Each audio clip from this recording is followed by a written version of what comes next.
अज्ञातवास का वर्ष आरंभ हो चुका है विदुर, और ये वर्ष हस्तिनापुर के लिए बहुत महत्वपूर्ण है। मैं तो कभी ये सोचते सोचते डर जाता हूं कि यदि दुर्योधन के गुप्तचरों ने उन्हें पहचान लिया तब क्या होगा। और यदि न पहचाना तातश्री तब क्या होगा? तब क्या होना है, वो लौट कर आएंगे, धृतराष्ट्र से आशीर्वाद लेंगे और इंद्रप्रस्थ चले जाएंगे।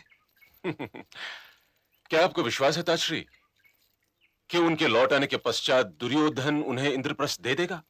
क्यों नहीं देगा, वो तो उसे देना ही पड़ेगा। यदि ऐसा है तातश्री तब तो मैं दुर्योधन को समझा ही नहीं। यदि ऐसा होने वाला होता तो द्यूत क्रीड़ा की क्या आवश्यकता थी?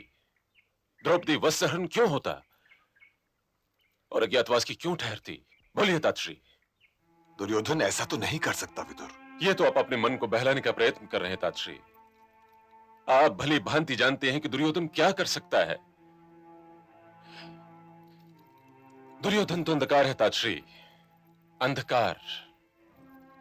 और यदि कभी उस अंधकार में प्रकाश का अंकुर फूटने भी लगता है तो गंधर्व नरेश शकुनी उस अंकुर पर अपना अंधेरा उड़ेल देते हैं। यदि आप ये चाहते हैं कि यह युद्ध न हो और आप दुर्योधन के पक्ष में युद्ध करने के अपमान से बचना चाहते हैं तो महादेव से प्रार्थना कीजिए कि पांडव अज्ञातवास में सफल न हो। हाँ तातश्री। मैं ये भी तो नहीं चाहता कि मेरे प्रिय पांडवों को उनके अधिकारों से वंचित रह जाना पड़े विदुर। मैं तो यही प्रार्थना कर सकता हूं कि दोनों हमेशा सुखी रहें, एक हस्तिनापुर में और दूसरा इंद्रप्रस्थ में। परंतु आप असंभव की प्रार्थना क्यों कर रहे हैं तातश्री? क्या तुम जानते हो कि वो इस समय कहां है? वो अज्ञातवास में है। मुझे अपनी बातों के चक्रव्यूह में फंसाने का प्रयत्न ना किया करो विदुर, ना किया करो। लाक्षागृह दुर्घटना के समय भी तुमने यही किया था, और पांडवों का यह अज्ञातवास उसी का परिणाम है। यदि तुमने मुझे कर्ण, शकुनी और दुर्योधन के षड्यंत्र की सूचना दे दी होती तो महादेव की सौगंध, युधिष्ठिर और उनके भाइयों के विरुद्ध षड्यंत्र रचाने पर वही महाराज से मैंने उन सब के लिए मृत्युदंड की मांग कर ली होती, और महाराज का पुत्र मोह भी उन्हें बचाने में सफल नहीं हो पाता। किंतु आज मैं भी विवश हूं और तुम भी विवश हो। हम दोनों ही उन वृक्षों की भांति हैं जो चाह कर भी अपने उस स्थान को नहीं छोड़ सकते जिस पर वो उगे हुए हैं। अपनी छाया पर भी हमें वश नहीं रह गया है। हम केवल उस सौदामिनी की प्रतीक्षा कर सकते हैं जो हम पर गिरकर हमें भस्म कर दे। ये धृतराष्ट्र और शकुनी जैसों के युग में जन्म लेना हमारे लिए अभिशाप है विदुर, अभिशाप है, अभिशाप।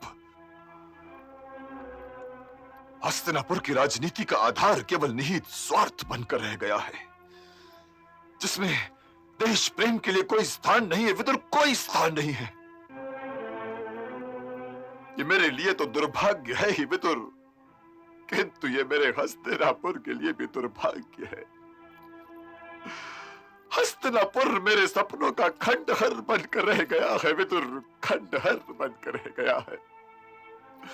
मेरी मातृभूमि मृत्युशैया पर पड़ी हुई है विदुर, मृत्युशैया पर पड़ी हुई है।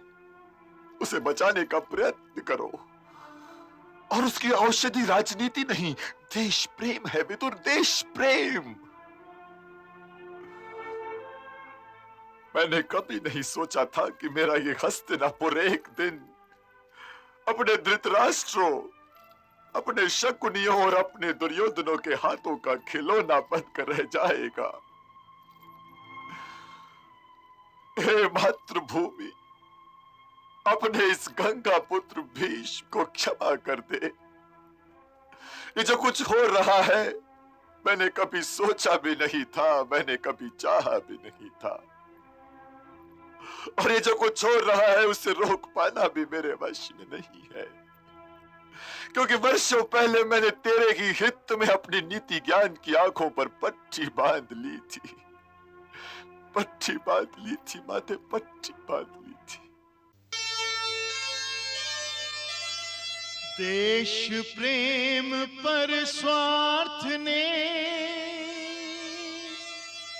विष का किया प्रयोग।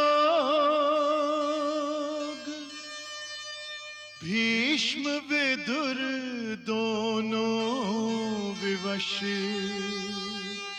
है असाध्य यह रोग। हाँ